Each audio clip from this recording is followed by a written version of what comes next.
ಬದಲಾವಣೆಗೂ ಪರಿವರ್ತನೆಗೂ ಬಹಳ ದೊಡ್ಡ ವ್ಯತ್ಯಾಸ ಇದೆ. ಬದಲಾವಣೆ ಆಗಿಬಿಡ್ಬೋದು, ಪರಿವರ್ತನೆ ಆಗಬೇಕಾದ್ರೆ ಹೃದಯದ ಭಾವನೆ ಬೇಕು. ಬದಲಾವಣೆಗೆ ಈ ತಲೆಯಲ್ಲಿ ಯೋಚನೆಗಳು ಬದಲಾದರೆ ಬದಲಾಗ್ತೀವಿ. ಆ ಬದಲಾವಣೆ ನಿಮ್ಮನ್ನು ಪರ್ಮನೆನ್ಸಿಗೆ ಕರ್ಕೊಂಡು ಹೋಗಲ್ಲ. ಹೀಗಾದವ್ರು ಹೀಗಾಗ್ಬೋದು.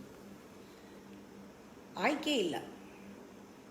ನಿಮಗೆ ಭಾವನೆಗಳನ್ನು ಬದಲಾಯಿಸ್ಕೊಳ್ಳೋಕ್ಕೆ ಆಯ್ಕೆಯೇ ಇಲ್ಲ.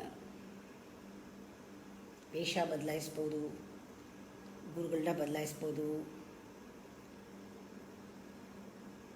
ಅಥವಾ ನಿಮ್ಮ ಫಿಸಿಯಾಲಜಿ ಇದು ಸಣ್ಣ ಆಗ್ಬೋದು, ದಪ್ಪ ಆಗ್ಬೋದು, ಏನು ಬೇಕಾದ್ರೂ ಸರ್ಕಸ್ ಮಾಡ್ಬೋದು.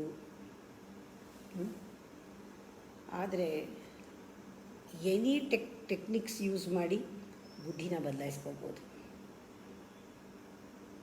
ಆದರೆ ತಂತ್ರ ಭಾವನೆಯನ್ನು ಬದಲಾಯಿಸಲ್ಲ. ಭಾವನೆ ಒಳಗಡೆಯಿಂದ ತನ್ನಷ್ಟಕ್ಕೆ ತಾನು ಹೇಳೋದು.